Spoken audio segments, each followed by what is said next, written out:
Welcome back to the DGD Podcast. As always, Robert Reynolds, Juan Daniels, Kobe Pierce. G-Day 2023 is in the books. A lot to take away from that. Going to recap a lot of that. Some major portal news, kind of maybe surprise some folks, and a lot more, guys. Stick around. We're going to have a lot to talk about. Kobe, Juan, how are y'all doing today, sir? And sirs, I should say. I'll tell you what, you said as always, but this is the first time Rob and the gang have been on one show in a long time. Yeah. So, my word, I do declare. Yeah. But no, I'm glad you brought that up because there's a lot to take away. And Juan, you were there. I watched from my television, and so did Kobe later that night. So there's a lot to take away. Yeah, JOWG says the complete trifecta. Yeah, absolutely. Let's go ahead and get started straight into this. Let's get Juan, before we even talk G-Day, you actually sounds like you were Heinz Ward, if I'm not mistaken, in this flag football game that led up to G-Day. Yeah. Talk us about that, man. Man, it was awesome. It's something that they've been doing, year in and year out. Just the alumni, flag football game, but just to see a lot of the guys that you've played with. Our coach was a guy, Jeffrey Thomas, who I actually played with him back in the day. We had guys like, LeBron Mitchell. He played. He was number 12 after I was there. You had Tyson Browning. He was one of the running backs with that group of Thomas Brown and Craig Lumpkin. That outstanding group. And so those were a couple of guys that were on my team. We did fall short. We lost 39-37. However, the referees, they came up and admitted afterwards they blew a huge call. I ran around the left side. They said I was tagged, but I clearly wasn't. Two guys ran into each other, and it looked like I got tagged, and that would have probably been the difference of the game. My biggest takeaway is the fact that you were running, bro. Like, if that's what you want to call it. If that's what you want to call it, I don't know, to the regular eye if it looked like I was running or just kind of hobbling, but I was doing something. It wasn't natural looking. So you told me you threw for 4 tutties, huh? Yes, sir. Yes, sir. Look at that. I caught one. I threw for 4. Puts Adonis to shame. Yeah. Oh yeah. Yeah. Bring it, Adonis. You know what? He's been on the back of a milk carton, Kobe. Yeah, we hadn't seen him in a while. It has been a while. We got to get him on the show whenever he decides to pop back up. Florida's in the dump, so he might be hiding too. I figured he'd have de-thawed up in Minnesota by now. I was kind of worried he was stuck in some ice. But hell, I heard in Chicago it's snowing after it was 82 this weekend. But that's just I'm not your weather.com national meteorologist. But let's go ahead and get started. Overall thoughts on this. Who stood out to you? Juan, I'll let you go first. Who stood out to you? Carson Beck, he did fantastic. He was awesome. One of the things I do wish that I could have had the opportunity to see Carson Beck go with the twos to let. He did. He actually did. I didn't get a chance to see that. Well, I'll explain a little bit for you later. Yeah, and then to see Vandergriff with the ones and also Gunner. So you can get a really a true evaluation. But again, I saw enough to where I'm very, very pleased at what I saw. Cash Jones was another guy. Good gracious, man. He, reminds you of like a young Christian McCaffrey. He was great. Muse, he stood out. He had a kickoff return, a punt return, and then he had another receiving touchdown. He's weirdly shaped. I don't know what the deal is. He runs kind of weird, but it's effective. I was about to say it's sure enough damn effective. I'll tell you that. It's effective. So, but I agree with to Neil. There is no quarterback controversy for us. But hey, you know what? If there is any issues, I feel like all 3 of them could have probably come in there, especially with that first string group, and played pretty well. Absolutely. Kobe, I'll let you go ahead and elaborate a little bit further, man. Who stood out to you? Yeah, I thought, again, shout out to tight ends coach. All 3 of our tight ends that played, I thought looked phenomenal. I think everybody was pleasantly surprised with the way Lawson Lucky looked. I think he looked tough, caught the ball well. He took some big hits. Coach saying that he really needs to work on a little bit of his blocking. but he's also 18, 19 years old. That's going to come. You're blocking some of the best defensive end outside linebackers that, the country has to offer. I thought Oscar Delp looked great. I think he's going to be a great tight end too this year. I think he's going to be, even more effective in the passing game than maybe even Darnell was last year. I think he runs a very crisp route, caught a couple of really good balls. And then, of course, Brock Bowers, best tight end in the country. He had a couple of amazing catches. His run after the catch, he's so fast. I think that's just what is so amazing about him, is that he doesn't look like this amazing athlete if you just saw him walking down the street in regular clothes. But when he puts on helmet and shoulder pads and he catches a ball in open space, you saw, I think it was his first catch where he caught the ball like the 18, outran a couple of DBs, and then they finally knocked him out like the 2. It's just that closing speed he has that is so amazing. And I'm gonna do this. Obviously, I want to talk more about Carson Beck, and that's obviously one that did. But I'm gonna go on this defense, and what I mean by that is that young, like the second string defense, with you look at C.J. Allen and Pimba and Damon Wilson and C.J. Allen, and the list goes on. Dude, they flew around, and it was on full display. That speed, Georgia is set, folks, on that defense. Like I said, Damon Wilson, I'm not trying to bash nobody, but Damon Wilson made Chad Lindbergh made it look like he just wasn't playing fair. Like, it's that silly to me. And then you look at Mpemba's closing speed on deny line on that end around. You have Jonell Aguero on that pick 6 from Raylan Wilson. The closing speed to get to Anthony Evans, right, on that little screen. Just little, like those right there, like the speed was just purely evident. So I look at that. I look at the youth on that defense, and they're just all around just making plays. That is extremely comforting for Georgia fans looking forward. I'm just going to leave that there. But no, I love that defense. At the same time, though, I look at our offense, the first string offensive line. Excellent job yesterday. Excellent job Saturday. Excuse me. Listen, Carson Beck, when he was with the ones, clean pocket all the time. Now, obviously, when you're playing against each other, you have this mentality. Our offensive line looks amazing. Why is our pass rush not getting there? Right, that kind of back and forth. But from what I saw, the clean pocket, if that happens this season consistently, it's going to be ridiculous. There's no other way to put it. Juan, Tanil asked a question for you, so I'm going to let you answer this. She asked, what's your opinion on Morset's growth so far? I like it. He's doing some different things. He's not just a receiver, but they were trying to get him on an end around as well. So I just think that he's going to be one of those guys that he just needs an opportunity. And unfortunately, right now, the receiver room is so saturated with great players that it's just going to really be hard to kind of stand out. But as far as what I know that he can do, what I've seen in person and just his dynamic play-making ability, he has the potential to be that next George Pickens. We'll go down I'll go down the list with you real quick. Juan, Mr. Wide Receiver, 1. Well, I'm going to name off some of the guys we saw and what you thought about their G-Day performance and kind of where they are for this next year with us. Of course, we're going to start out. Arian Smith had a touchdown in the air and on the ground. It was interesting to me to see that they used him. Obviously, Mike Bobo used him on more of that traditional end around, where they truly handed him the ball on the end around. We've been using Ladd and Brock kind of in that situation. What do you think? How do you think Arian looked for Well, I'll tell you what, on that first touchdown that they scored, Georgia's defense is extremely fast. They fly, just like Robert said, they fly to the ball. He almost made them look like they were just kind of standing still. Like, that's how, he glided in there. With room to spare, he was fantastic. And then, of course, his touchdown pass that he caught was great. His speed, we used to have that saying, speed kills. He's difficult to if you game plan, you can put a whole game plan just for him. You do the same thing that Alabama did for Devontae Smith, just strictly for him. He's that good.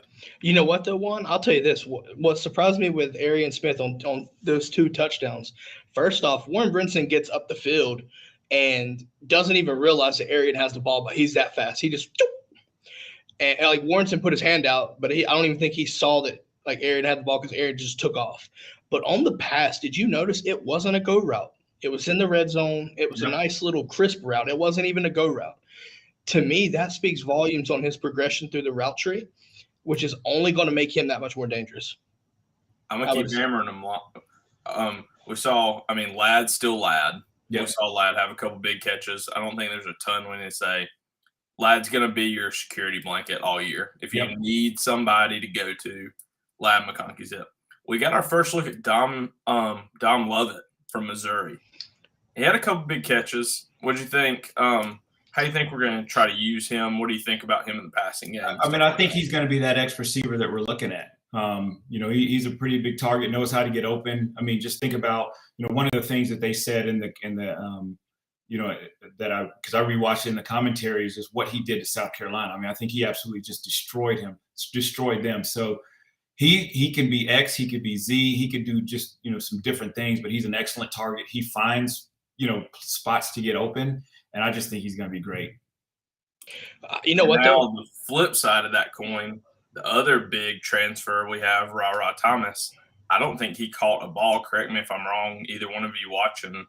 I think maybe this is just me, but I feel like there's still some like kind of in the doghouse, like quietly in the doghouse maybe.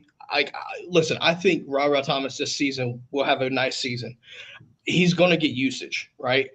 We saw Marcus Roseman-Jackson on that first pass from Beck, right, in that little tight window, getting 17 yards or whatever.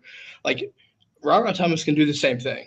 I still feel like the situation is still kind of cooling off, right, with the all-season situation. That's just my thoughts. But listen, he may not have had a productive, if you will, day Saturday. Don't believe that that's going to be the case this fall. I just don't see that not happening. He's going to have some production. Joe Huff says it's glad to see Juan not on the milk carton, by the way. Absolutely. It's good to have Juan's face on this screen again. It is. For those viewing. Or the angelic giggle of the goat if you're listening on a podcast. Simple as that. Kobe, you had some more, I think. Was that all the receivers? Dylan Bell had a couple big catches, and we've been hearing a lot of hype even from some GMs talking about that he looks to be about as NFL ready as any receiver we've had in a while. I think that's some pretty high praise, Juan. He looked good. That's huge. And it's not just that just talks about more to the recognition of the game, recognition of coverages, how to get open. Just then we just talked about Dylan, finding spots and then just getting open. And then what are you doing with the ball after the catch? And I tell you what, it's, when they talk about an embarrassment of riches for Carson Beck, what an outstanding group of guys. We just named a couple of them that he's got to throw to. And I would be remiss to not mention, it hurts, but did either of you see the A.D. Mitchell catch? Man, it was – dude, he had a nice one-handed catch. He was a monster. Yes. He was an absolute monster of that Texas thing. And it was – I was reading some stuff online too where people were just kind of sick. And, you have to be happy for the guy because, his family's there, his kids there, so you can't be mad. But I wouldn't be surprised if, in that four semis that we end up meeting up with Texas. You know what, though, too? I'll tell you what. Going to have a huge game in Tuscaloosa this year. Yeah, I think so. I think so, too. Listen, I'll tell you what, though. I want to go back to Dylan Bell. That back shoulder catch that Stockton threw, that was beautiful. That catch was beautiful. Which is a testament to the ball placement from Gunner as well, but the ability to adjust back and catch it because Nyland Green had really good coverage on that specific play. But Dylan Bell, I think is going to be a name, and we might have to do something on a specific, a completely different episode. But I think that's a name that could be having a breakout season, especially if Carson Beck is your quarterback, because last year Dylan Bell was a recipient for a lot of Carson Beck's looks. If you go back and remember that, so there's some obvious chemistry there, and I think Dylan Bell could be a recipient of some more production, especially with Carson Beck on the field if he's a quarterback.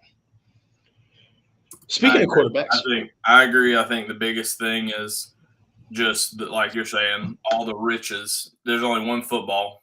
There's a lot of talent on the field. Yeah, only one football. Well, just as you called out all those receivers, Kobe, you have a situation where if Bobo wanted to, if Kirby would allow him to, they could be the 2019 LSU team, the 2020 Alabama team, where you just have 3 wide receivers out there and you could just let them go to work. And then you've got an unbelievable tight end that functions just as a wide receiver. And then, you don't even have a fullback, just have your one running back. And then, of course, you've got an embarrassment of riches at running back too. So it's whoever we're facing, and I'm looking at the schedule, and I'm even looking at these top teams, it's going to be a nightmare. You know what, though, guys? I want to bring that up since you mentioned this, Juan. The running backs, obviously kind of limited there, right? Kendall Milton was kind of, situated himself, right? So you had Roderick Robinson. You had Dejon was a little bit like he was there, didn't do he got some run, but not a ton, right? Didn't expect him to be full participant. But you got, like I said, Savon Clark and Cash Jones. Cash Jones' new nickname for me is JG Wentworth because I want cash now. I need cash now, actually. Excuse me. But neither here nor there. Roderick Robinson, 240-pound running back, and I thought he looked good for what it was worth. I mean, the one thing, though, between the tackles was extremely hard to come by yardage was Saturday. So for what it's worth, I thought Roderick looked pretty good. What about y'all? I mean, as a true freshman early enrollee, I thought he had a great showing in the spring game. I know he's had a little bit of trouble holding on to the ball this spring. He's had a couple fumbles in some big practices and some scrimmages, but I thought we all did a really good job holding on to the ball. Cash Jones is the kind of guy that he has 2 natties under his belt. I'm not saying Portal's calling his name. I'm just saying that if he did dip his toes in there would be some phone calls for him. I mean, Juan said himself, like, he would make a team better today. Yeah, he is a young Christian McCaffrey. I mean, that's who he reminds you of.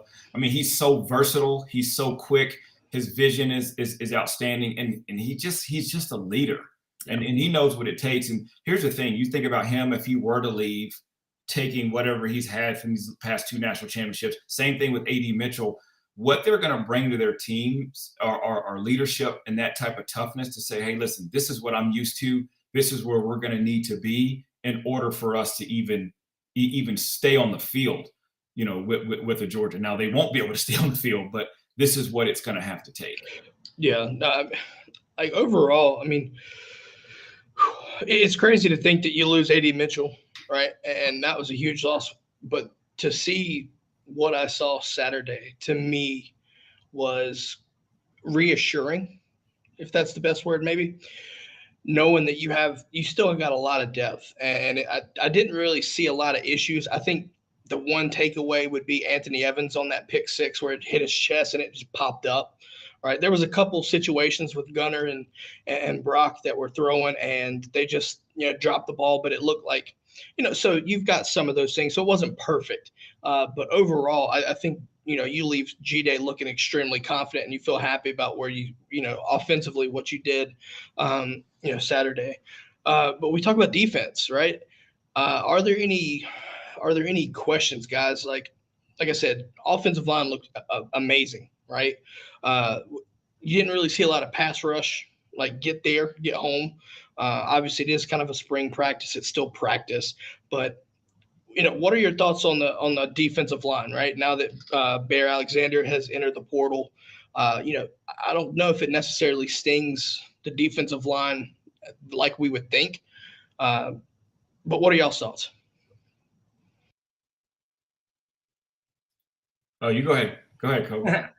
I think that, like you're saying, it's a spring game. Anybody that knows, Juan knows, you know everybody's tendency. So, like, eventually at practice, you only have so many moves as a defensive lineman, as a defensive end. They're not letting you sack the quarterback. So a lot of the sacks kind of go unnoticed because it's just, that light tag off. Like Kristen Miller, I think, had a sack where it's just that light run past the quarterback, pat him on the butt, and maybe not even get that close. Like, they're very particular on how close you kind of get to them. So it is a hard day. Kirby would tell you it's a hard day for the defense. You heard him at halftime. He wasn't happy with how they were stopping them on first down. But spring games are made for the offense. I mean, it's just how they are. So I would say that overall, I thought your defense looked a lot better in the second half. They really looked refocused, and they were flying to the ball a lot more. First half, they kind of looked like they were getting bullied even on the ground. But, you have a really good offensive line. You're going to have a really good defensive line. Trey Scott was talking about you're just going to need somebody to kind of step up and be the next leader for that defensive line. Losing Bear Alexander, luckily the way Trey Scott has recruited and who we've maintained and kept, we're still very, very deep at defensive line. The big thing is staying healthy at this point. Yeah, I'm with you. Go ahead, Juan. At first, it was concerning our defense at first because I'm like, we're not necessarily getting a whole lot of pressure. And if you don't get pressure on the quarterback, which again, like Kobe said, it's built for the offense, and you can't necessarily hit and or touch the quarterback. But if we don't get pressure, that secondary is going to get absolutely slaughtered. Shades of Alabama in that SEC championship where you don't get pressure that you're going to get slaughtered. But I just think that next man up is what it's going to be for the line. Word has it that Bear Alexander is kind of that cancerous type guy. Just kind of a nightmare in the locker room. A lot of guys, necessarily didn't care for him. Almost kind of reminds you of that whole JT Daniels thing. It's that big guy. Hey, I'm the guy. All that, you get rid of that, and guess what? Still nothing changes. Georgia marches on, wins the national championship. I think that's going to be the same here. Just like Joe Huff said, he is a heck of a player. But if he's not meshing with the team, and if he's not a glue more so than a cancer, then we need to, we need to move on to that next guy. I think another thing, right? Like with Bear not participating in G-Day, it was a pleasant surprise to see Kristen Miller have a great day. I thought he had a really good day. You look at him and Jordan Hall, which I want to touch on the freshmen. Right, I want to have like our little talking point about our freshmen. But before we do that, I want to bring up our first sponsor, and that is Apotheos Roastery. Listen, quality coffee, folks. I had it this morning. I have it every morning. Excellent coffee. If you are a Dogs fan, they have a Classic City Collective blend. 20% of each bag will go to the Classic City Collective. But if you go to our podcast website, dgdpodcast.com/Apotheos, go shop through our link there. And instead of just that Classic City Collective blend, they will apply that 20% proceed to every single bag that you purchase. So you want to get 3 bags of coffee and you want to get something besides that blend, 20% will go towards the Classic City Collective.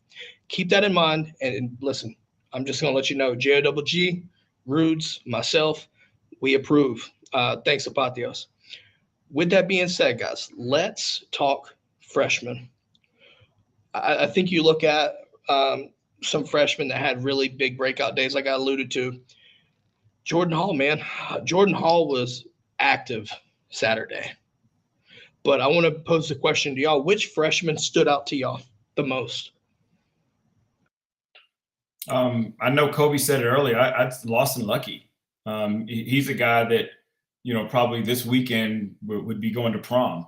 And, he's out there, making some big time catches, and getting hit. And a lot of people don't understand, you come in as a freshman and you're going against guys that are just humongous and that are just bringing it. And for him to be able to sustain that and still have a a want to get after it. I just thought that was fantastic. Go ahead, Kobe. I'm going to knock on the Lawson Lucky train a little bit too. This is a guy that, mid-October, we were hearing swirlings, rumors that he may be gone. He may go to Alabama. He may go, here or there. It's like all of a sudden there was a big question mark around Lawson Lucky. And then you get Kirby talking in the third quarter. He's like, this is a guy that made every single winter practice when he could have been, hanging out of the house. He could have been playing in the all-star games. He could have been doing anything he wanted to do.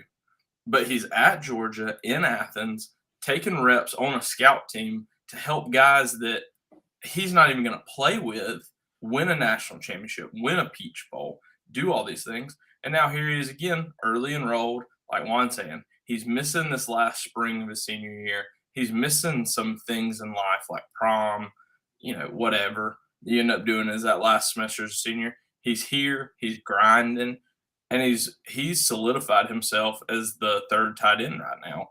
And if Oscar Delp wasn't such a freak, he might even be the second best tight end we have. Yeah, very well. Very well possible. Juan, apparently you took Harriet Tubman to prom. Can this be confirmed? It is true. We went to it was called the Underground Railroad prom. That sounds like a speakeasy in the 1920s for some reason. It was. Yeah, it was fantastic. So I want to go back to the Apotheos. So Adonis did ask, do they ship nationwide? Yes, they do. So if you're curious and you want to give Apotheos a shot, they will ship across the country, anywhere in the country. So keep that in mind if you want to try out Apotheos. I suggest it. I'm going to do this. I'm going Damon Wilson. I already mentioned Jordan Hall, but Damon Wilson to me showed the pass rush that Georgia has been needing. That get off, the ability to win your one-on-one on the outside. If he can do what he did to Chad Lindbergh, to opposing tackles through our season, you're going to see the workings of a 10-plus sack guy. The kid just has a ridiculous get. Like Chad Lindbergh, I respect the hell out of that guy, but at the same time, it wasn't even fair.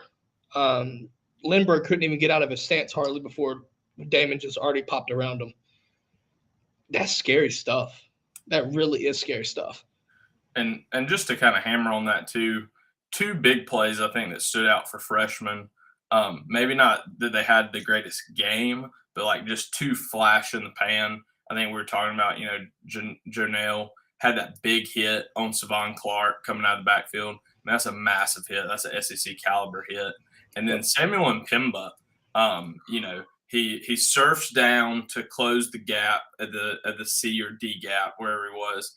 And then he sees, I think it was Denylon Morissette, crossed his face, and he flips his hips and beats him to the sideline to make the tackle for a loss. I mean, it's not like he ran him down. He cut off his angle. And so I think those two plays just kind of show you that even at 18, 19 years old, first semester here, you have guys that are super athletes, guys that can make all the plays. And that kind of lets you know as a fan who we're recruiting, the kind of athletes we're recruiting. They don't need 2-3 years to mature, develop, to be good football players. They're good football players right now. They need those years to develop to be smart football players.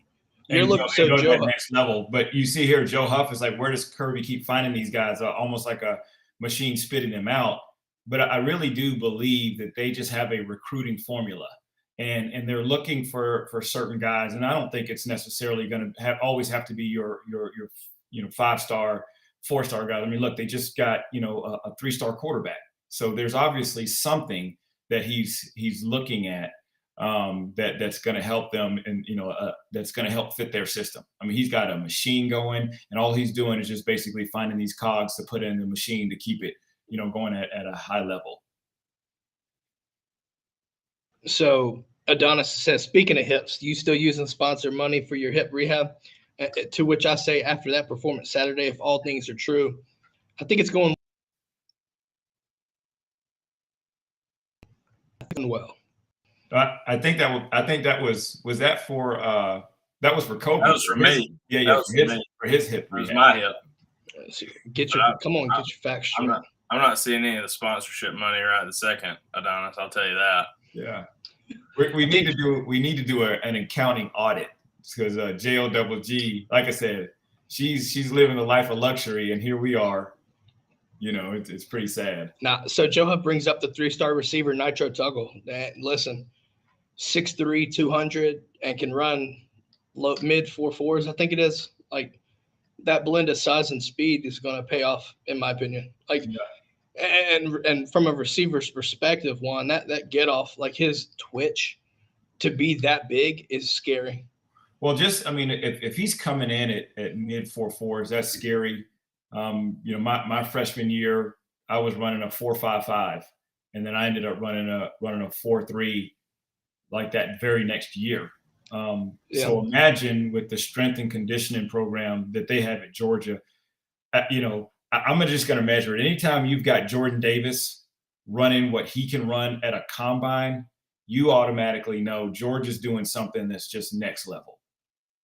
Juan, if I'm not mistaken, that sounds like that you went from like cinder block shoulder pads to like normal shoulder pads, so that may help your speed. That probably helped. Yeah, mine looked like it was something off of a 1940s. Your shoulder pad stuck up almost the size of your helmet, basically.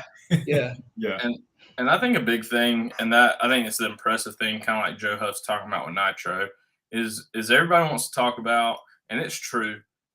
We have more 5 stars, 4 stars than almost anybody in the country. But it always seems like it's that 3-star that Kirby finds that just loves football, loves to go to work, loves to do things the right way. He seems to find one almost in every class. I mean, even A.D. Mitchell was a 3-star. He's going to be one of the top wide receivers taking the NFL draft. Well, Jordan Davis was a freaking 3-star. Lad McConkey. Yeah. These are guys. Wasn't A.D. Mitchell a 3-star too? Yeah. My point exactly. So Adonis is saying that Crop Top 1 was different, and I think it's hard to argue. Run, Juan, run. That's all I'm going to say there. Word is they had to prevent him from cropping his shirt Saturday. Yeah. If he would have done that, listen, if he does that, there's 63-3 for real. Like his prediction, I think, would come actual reality. That's actually, I probably should have cropped my shirt. Like Kirby Smart would be like, Juan, we got an extra year left? Or yeah, we got you. I mean, you got a super senior year, right? They're going to give me a COVID year. I mean, like, sit down, Lad McConkey. We got you. Juan Daniels has got you. But no, in all seriousness, though, too, like, you look at the defense, right? Like I said, there's so much talent on this defense, right? And I think offense, right, I think the key was looking to see how we replace, right, Stetson Bennett. And you look at, Bobo and things like that. So the key for me offensively is, spring game, you're not going to see everything that Bobo's going to throw out there. Honestly, at times, it looked like the same offense that we had ran last year and under Monken. But I expect there to be a lot different kinks and wrinkles in this offense that Bobo can throw in there. Offensively, what are y'all's thoughts on that? I mean, how much can we take away from play calling and schematics? Is there anything to take away from there, by the way? I mean, I think you saw some of his fingerprint on it already. I mean, you saw where he, we always called it frog. It was a frog play, but it's where basically, running back lines up on your left, you pull the guard out, and then you toss the ball left from the shotgun. And so, that's something that I think I saw him do from under center one time instead of from the shotgun. And to me, that kind of is that old play that he used to do with Todd Gurley where, he'd line up 7 yards deep. They'd pitch him the ball. Under center toss sweep. He'd already have that head of steam kind of going. That's something I could see him bringing back something. But I think you give Kendall Milton a chance like that, it's going to be nasty. Yeah. I mean, like the under center toss sweep is iconic to me, right? Like I just, for some reason, I loved that play. You look back at the highlights of RBU and you look at No Sean and you look at Chubb and Gurley and Michelle and you see under center toss sweep to start it off. And it's like, Give me more of that. Now, obviously, I think you see, like you said, it's going to be out of the shotgun variation, right? The game has changed. But listen, I think you're going to see some more wrinkles to start the season. How much throughout the season, I don't know because of our schedule. I really don't. I think Kirby and Bobo are going to, kind of keep the playbook hidden a little bit, right? Win by design like that right there. And then when you come down time and you need it, you open it up a little bit, right? The good thing about it, you don't really change a lot of verbiage, which makes the transition easier under a new OC. But Joe Huff asked, the defense let the offense shine for a minute that they tightened up. And honestly, if you look at that second half, the defense played a lot better. There was some, I don't know if y'all remember this. The defense was getting bullied. The offensive line was just pushed. I mean, Jackson Meeks had a touchdown where he got pushed like 15 yards into the end zone. After that, you didn't see much of that. You saw the attempts, but the defense tightened that up. So another freshman, Jamal Jarrett, right, my guy. Listen, I saw him move a pile, boy. Like, that pile was moving forward. He hit that pile, and that bitch turned back. Like, it went back. And that's why you bring Jamal to Georgia, right? That kind of impact. What did y'all see? Like I said, defense got better, but are y'all feeling comfortable with the defense? I feel extremely comfortable, even after what Carson Beck did. I think I was really happy with one returner in particular. I think we all saw a good day out of Tyke Smith. I think had 3-4 tackles, ended up with a nice interception. Maybe had a pass breakup somewhere along the line as well. But I mean, if you can let him kind of mold into the star position that he played at West Virginia and back, let him be the number one star and he looks healthier. For a while there when he was coming back from ACL injury, he was a step slow here, a little, just seemed off balance there. I think he looked really good. Obviously, if you let Bullard be back at the other safety, it opens that star position up more. And I think that's really what they're trying to do. They let Bullard play a lot of safety in the spring and in the G-Day game. So, and he had a pick that got called back for offside. So, yep, that free play play that Brock, I think it was Brock threw that free play. So I'm not mad about that. But one, actually, Joe, can we get Jamal and Big Baby on the field together? You just wait, because that will happen. And when it does, shit's about to get real. That's all I'm going to say. Black Adonis asked, kind of alluding back to the quarterback competition. So Beck a definite starter. I'm not going to say he's a definite starter, but to me, if obviously it's just one practice out of 15, but more visible. But I think there was some. Listen, there was pure separation that was created Saturday. Yeah. And I'm not knocking Brock and I'm not knocking Gunner, because they had good days too. But Carson Beck just looked like he knew exactly what was going on. He had full command of the offense. And Kirby Smart's alluded to this all spring. The quarterback that eliminates the boneheaded plays within the system, is going to be your starter. And from what we saw Saturday, what Kirby Smart's key words were talking about, that was obviously Carson Beck. Because to your point, Juan, earlier, you didn't see him roll in with the twos. He rolled in with the twos, and things looked smooth as well. Even with the second string offensive line, things went smooth. There was a couple drops, however, you saw the progressions, things like that. Even with more defensive pressure in his face, he didn't look flustered. Yeah. And I think that's why you're going to see Carson Beck be the guy ultimately. But like I said, Saturday there was some genuine separation created, and honestly, that's a good thing, because all guys got better. But Carson Beck just stood out. Well, the best thing that I saw that I'm very thankful for and happy for is, I don't know if you guys got a chance to see Manning at Texas. He looked terrible. I mean, he looked absolutely terrible. Did he look? I mean, he looked like a freshman. He looked like a freshman. He did not look great. So again, there was a lot of talk about, oh man, I can't believe we lost Manning, and I can't believe he did not look as advertised or as hyped as he was. You would think that he would probably come in and be like a Cade Klubnik at at Clemson, or one of these guys that are just going to come in there right away. And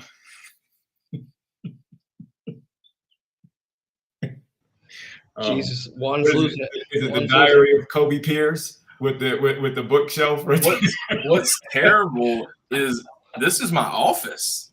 This is where I work. This isn't even the actual cell block C that I did the one show from. Jesus Christ.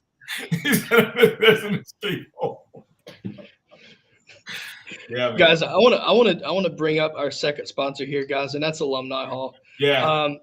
Alumni Hall, right? Juan was rocking the Alumni Hall at the Alumni Hall game, and listen, I know I saw someone had mentioned that they actually stopped by the store and grabbed some stuff and used our code DGD Podcast at the store to get that 10% off. Juan, how does that make you feel? Does that make you feel good? It does. It does. It was great. So I had an opportunity to rock it on, rock my Alumni Hall shirt on Friday, and then on Twitter you can actually see my red hoodie that I wore rock for Alumni Hall. So absolutely, yes, sir. Well, I got to hop off, guys, but I enjoyed it. And if you see me peeking out from behind the bookshelf, that hole is almost all the way done. Yeah, like on a lightning storm. Yes, and sir. I'm out of here. Yes, sir. Chiseling Exactly. with a spoon. Exactly. Taking a spoon and chiseling it. Go Dogs. Go Dogs. See you on. Yes, sir. Hey, reminder, folks, dgdpodcast.com/alumni hall. Use that right there. Shop online and get you some licensed Nike gear, Cutter and Buck, Columbia, Yeti, 47 hats, and stuff like that. They got it all. Located at 1791 Oconee Connector, number 535, right there in Athens, GA. Like I said, if you're in store, DGD, just mention DGD Podcast, get that 10% off. Kobe, let's wrap this thing up, my man. With that being said, final takeaways from Saturday as we move forward into the summertime now. Hey, I think that, Kirby's not going to say it, but that it answered a lot of questions on who your quarterback battle's kind of leaning towards. And, not that that's a good thing, but I'm a lot happier knowing that we have a guy that can be the dude than saying, man, both these quarterbacks look like they need some work. What are we going to do?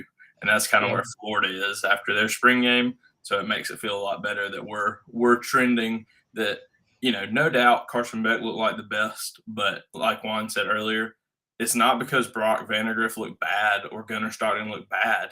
He just looked like the best. And so I think you're going to be all right in that category. I think my final takeaway is this. Listen, Georgia has recruited to the level where you need to understand you're about to see some portal movement, okay? I'm just going to let you know here. You heard it now. Portal movement is about to happen. Don't be scared. It's a part of being Georgia football right now. That's just the way it is. However, after Saturday, whoever may leave, we wish them well, but do understand that Georgia is in good hands.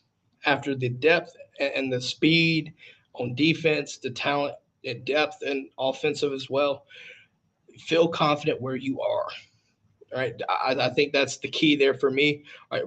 Like I said, they moved the portal up to April 15th, which is why you heard Bear Alexander Saturday announce his entrance into the portal, right? You're going to see that change. Don't be alarmed, right? Again, where's my siren at? I'm just letting you know it's going to happen.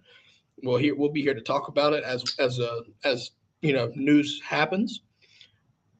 But listen, it was a great Saturday. Environment looked awesome on TV. I'm sure it was even better in person. But with that being said, I think we're going to wrap this thing up, and we're going to let Juan write us off ultimately. I wish he was still here with us. With that being said, though, guys, we will catch y'all next time. Go Dogs. Go Dogs.